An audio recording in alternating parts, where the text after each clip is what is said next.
আপনারা দেখছেন ২১শে টেলিভিশন।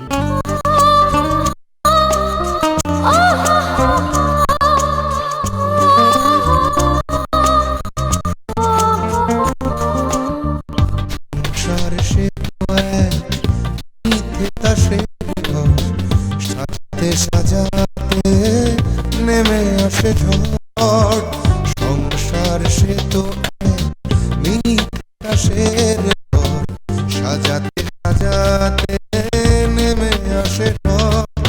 এই ঘরে তবে কিছু ভেঙে করে চুরমার, কারো অহংকার, কারো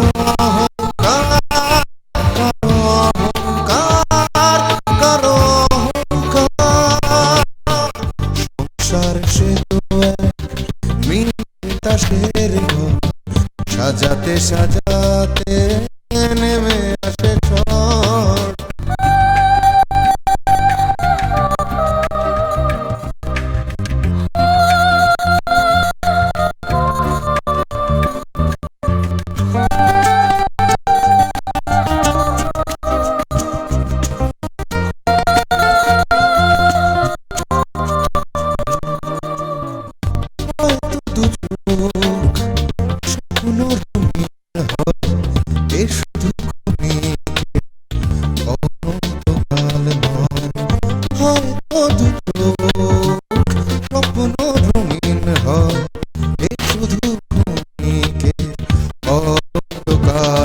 কেউ হাসে কেউ ভাসে, কান্নার নোনা জলে হারা, কারো অহংকার, কারো অহংকার, কারো অহংকার, কারো অহংকার। আপনার সাথে আমার কেন আগে পরিচয় হলো না? ইনফ্যাক্ট পরিচয় হলে খুবই ভালো হতো। কেন? চুটিয়ে প্রেম করতাম। লোকটা একটা ভুয়া কাবিনামা নিয়ে আসছে, স্বামী আর খালাম্মা সে কাবিনামা মাইনে নিয়েছে। তখন তুমি কি করেছিলে? তখন আমি স্বীকার করে দিচ্ছি ওই লোক আমার স্বামী। প্রিয়া তোমাকে বিয়ে করতে দিতে বলেনি তো? সময়টা এত ভালো, আমি সময়টা একটু দীর্ঘায়িত হোক। কম গেছে। একটু আগে তো সে তো বেরোলো, তা ধরো 40 মিনিট আগে সে একটা পানি নিয়ে গেছে। আচ্ছা, এই 40 মিনিট সে কি করেছে? তাহলে তুই এখন স্বীকার করছিস আদিল আর আসিফের চেয়ে জয় অনেক অনেক ভালো ছেলে। ও কাম অন বাপি, কোথায় জয় আর কোথায়? প্লিজ জয়ের সাথে তুমি ওকে কম্পেয়ার করো না। আপনি আমার সন্দেহ করেন? সন্দেহ করার কারণ তুমি তৈরি করছো।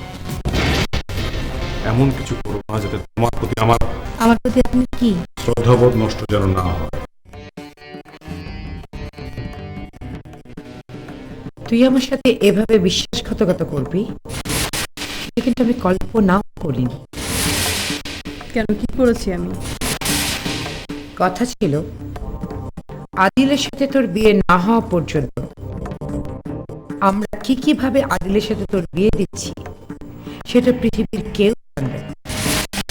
অথচ তুই পুলিশের কাছে সবকিছু ফাঁস করে দিয়েছিস। আমার আর কোনো উপায় ছিল না। তোর কথা মতো চলতে গিয়ে আমি নিজে ফেঁসে যাচ্ছিলাম, তো আত্মরক্ষার জন্য আমাকে মুখ খুলতেই হয়েছে। It's a total unfair Supriya, তুই আমার সাথে বিশ্বাসঘাতকতা করেছিস। আমার সাথে বিশ্বাসঘাতকতা কিন্তু তুইও করেছিস।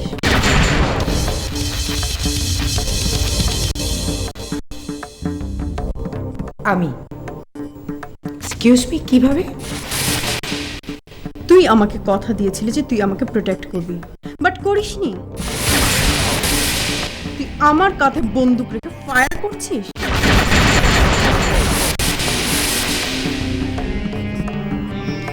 ইউ নো হোয়াট সুপ্রিয়া, আমি আর কখনো কোনোদিন তোকে বিশ্বাস করব। দ্যাটস ইউর প্রবলেম, এখানে আমার কিছুই করার নেই। এনিওয়ে, এরপর নিশ্চয়ই তুই আশা করতে পারিস না যে আদিলের সাথে তোর বিয়েটা হবে। I'd give a shit to it. Just get lost.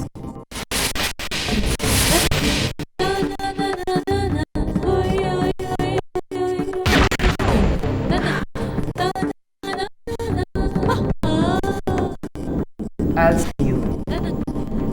Trust me, I will see you, Sophia.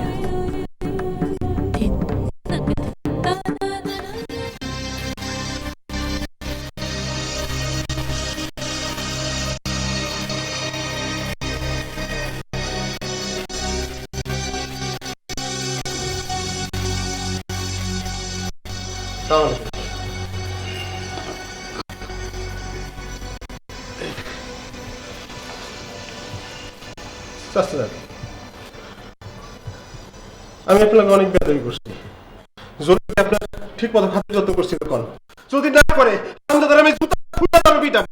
কোন চাচা যান, আমি আপনার যত্নে কোনো অবহেলা করছি নাকি? কোন না, তা করেনি। আচ্ছা যান, আমি কয়েকদিন আপনাকে অনেক বেদবি করছি, অনেক অত্যাচার করছি, অনেক অন্যায় করছি। এই যে আমার জুতা লন, আপনি আমার জুতা দিয়ে আমার দুই গালে দুটো চার চার করে বাড়ি মারেন। এটা তুমি কি বলছো? সত্যি বলছি চাচা, সত্যি বলছি। আমি যে পাপ করছি, আমার সেই পাপের প্রায়শ্চিত্ত হওয়ার দরকার। আমার এই জুতা দিয়ে দুই গালে পিটাইতে বাইরে ফেলান। যদি পারেন আমার একদম শেষ করে দেন। এই নেন জুতা, এই নেন, এই মারেন। বস, আপনার কি হয়েছে?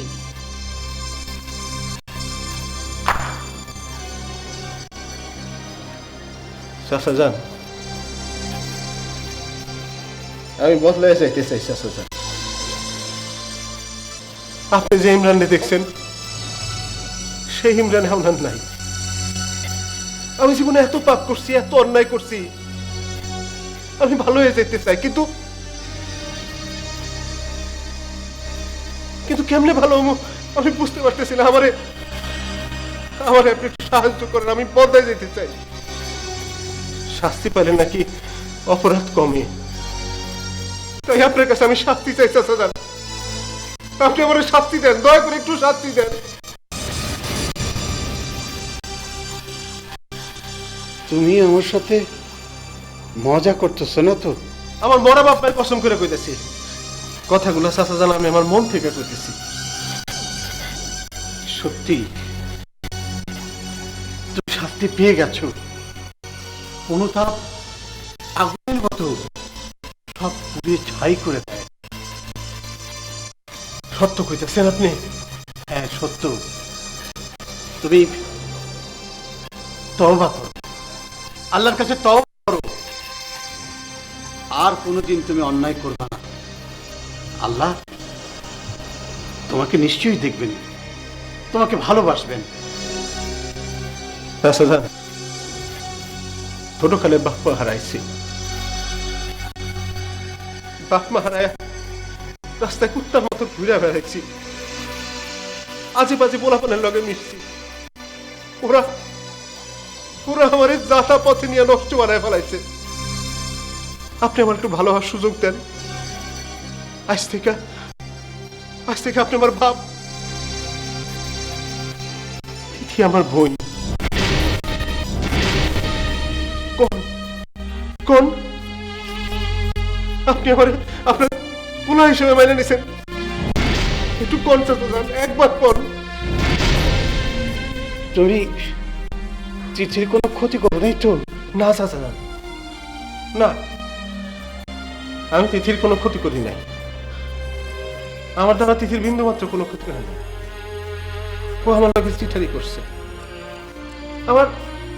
আমার মেজাজ মর্জি ঠিক আছিল না, আমি এত রেগে গেছিলাম, মনে হয়েছিল তিথির 12টা বাজাইতে। কিন্তু বিশ্বাস করেন আমি তিথির কোনো ক্ষতি করি নাই। এই জীবনে কোনোদিন তিথির কোনো ক্ষতি করুক না। চাচা যান, আমার মাথার উপর কোনো ছায়া নাই, আমার মুরব্বী বলে কেউ নাই। জীবনে কেমনে চলতে হইব, কি করতে হইব, কেউ আমার কোনোদিন কয়ে দেয়নি। আপনি যদি আমার ওলা হিসাবে গ্রহণ করতেন, আমি তাহলে বাঁচতে যাইতাম।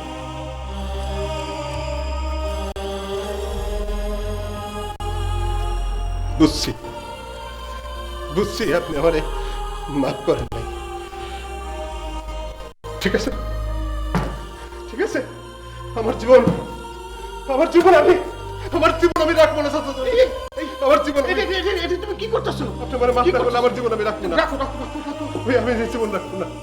ঠিক আছে, ঠিক আছে, আমি তোমারে আমার সওয়াল হিসেবে মেনে নিলাম।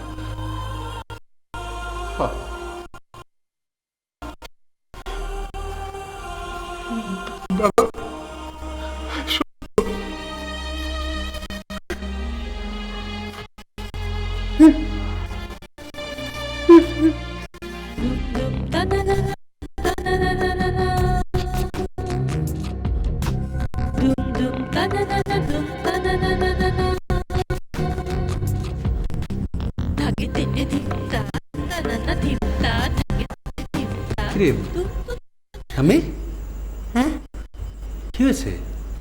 হ্যাঁ সদুল ভাই, সুপ্রিয়া আমার সাথে বিশ্বাসঘাতকতা করেছে।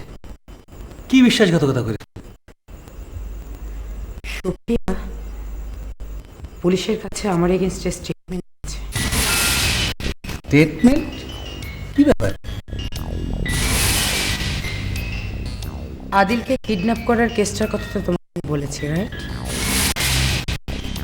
হ্যাঁ, তুই একবার আমরা কইলি যে খসর হাবিব সন্ত্রাসী ওই সুপ্রিয়ারে কিডন্যাপ করেছে, আর আদিল সুপ্রিয়ারে বাঁচাতে যে সেও তাকে রাখুন ধরা পড়ে।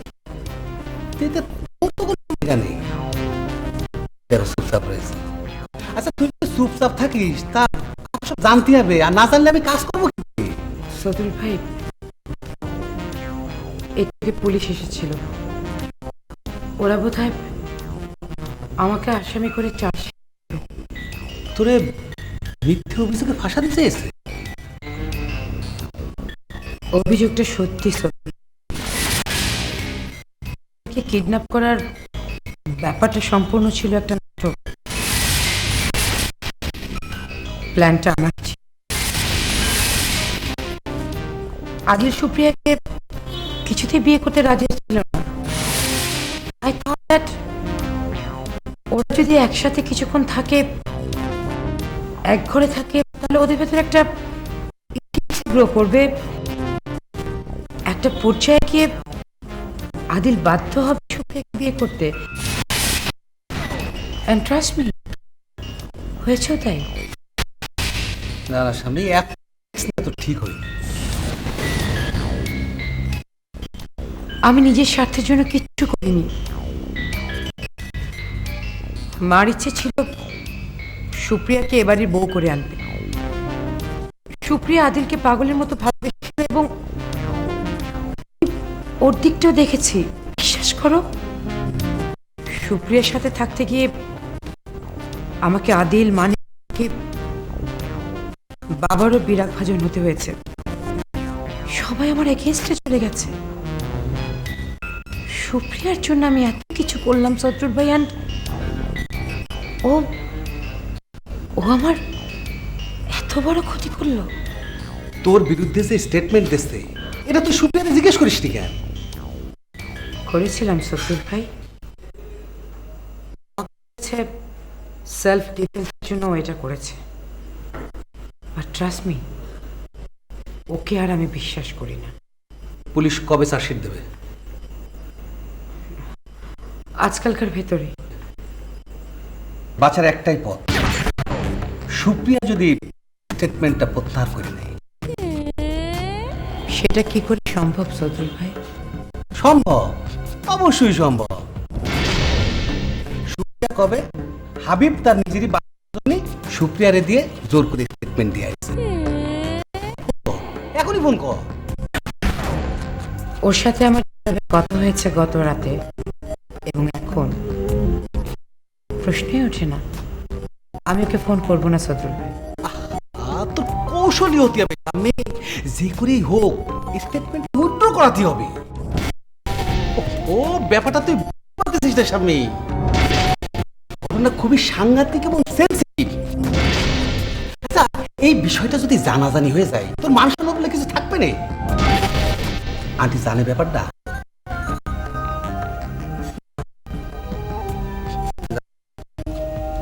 শোন, আন্টি যদি জানে তাহলে আমার মনে হয় সুবিধাই হবে। এটা মায়ের ছেলে, মা ব্যাপারটা খুব সহজভাবে নেবেন বলে আমার মনে হচ্ছে না সদরুল ভাই। যদি ফোন কর। কাকে? সুপ্রিয়া রে।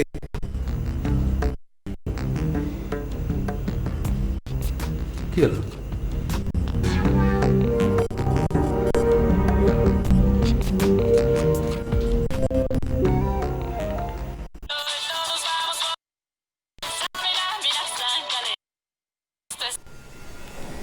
কেন ফোন করেছিস? অন্যায় হয়েছে? অবশ্যই। তোর সাথে আমার কোনো সম্পর্ক থাকতে পারে না। সুপ্রিয়া, আমি তো কখনো তোর সাথে কোনো অন্যায় করিনি। তুই যাতে চৌধুরী বাড়ির বউ হতে পারিস তার জন্য কি করিনি আমি। অথচ তুই নিজেকে সেভ করার জন্য সেলফিশের মতো আমাকে ফাঁসিয়ে দিলি। লিসন, তোকে ফাঁসানোর জন্য আমি কোনো কিছুই করিনি। আমি যা করেছি তার নিজের আত্মরক্ষার জন্য করেছি। Get me? আমি যদি স্টেটমেন্ট না দিতাম পুলিশ আমাকে অ্যারেস্ট করতে এন্ড আমাকে কোর্ট ফেস করতে হতো। তুই কিন্তু প্রমিস করেছিলি ব্যাপারটা সিক্রেট থাকবে। লিসেন টু মি, আমার আর কোনো উপায় ছিল না। ইনফ্যাক্ট তোর কথা শুনতে গিয়ে আমাকে একটার পর একটা প্রবলেম ফেস করতে হচ্ছিল। আমার নিজের আত্মরক্ষার জন্য আমাকে এসব করতে হয়েছে। তুই কিন্তু একা বিপদে পড়িসনি। তোর সাথে আসিফের বিয়ে ভাঙার কারণে আমার এগেইনস্টে কিন্তু কেস হয়েছে। আমাকে কিন্তু চার্জশিট দেওয়া হবে। আমার স্বার্থের জন্য কিন্তু আমি সবকিছু করিনি সুপ্রিয়া। আর এর সমস্ত কিছু হয়েছে কিন্তু তোর স্টেটমেন্ট দেবার কারণে। কিন্তু আমি কি করেছি? I was trying my level best to protect your... my dear Shami, তুই যা করেছিস তা 100% নিজের স্বার্থের জন্য করেছিস। তুই ত্রিনাকে সহ্য করতে পারিস না বলে ওকে সরিয়ে ওর জায়গায় তুই আমাকে বসিয়েছিস। আসিফ ঠিকই বলেছিল। আসিফ? আসিফ কি বলেছে? ওর জীবন থেকে তুই আমাকে সরানোর জন্য তুই আমার সাথে আদিলের বিয়ে দিতে চেয়েছিলি। ইনফ্যাক্ট আমি তোর একমাত্র পথের কাঁটা।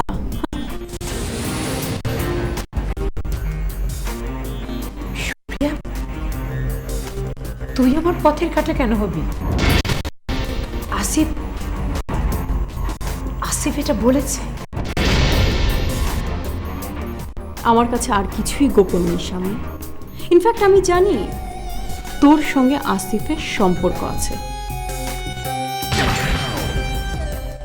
আমার সঙ্গে আদিলের বিয়েটা হয়ে গেলে আসিফের সঙ্গে তোর রিলেশনটা কন্টিনিউ হবে। ইনফ্যাক্ট এই কথাটা কিন্তু আসিফই আমাকে বলেছে। সামনে সামনে তুমি নিজে যে কতটা খারাপ সে সম্পর্কে তোর কোনো আইডিয়া নেই।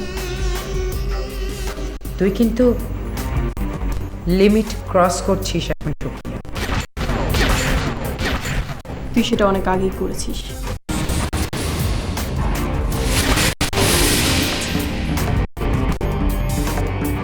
প্রিয়া, সুপ্রিয়া, এটা তুমি আমার কি শুনাইলা? I love you, I love you. আন্টিরে কি এই বিষয়গুলো কইলি? না, মাকে এখনো বলিনি। মা ব্যাপারটা কিভাবে নেয়। স্বামী আমাকে চরম অপমান করেছে, চরম অপমান। বৌমা, আমি জানতে চাচ্ছি তুমি খচ্চর হাবিব নামে কাউকে চেনো কিনা?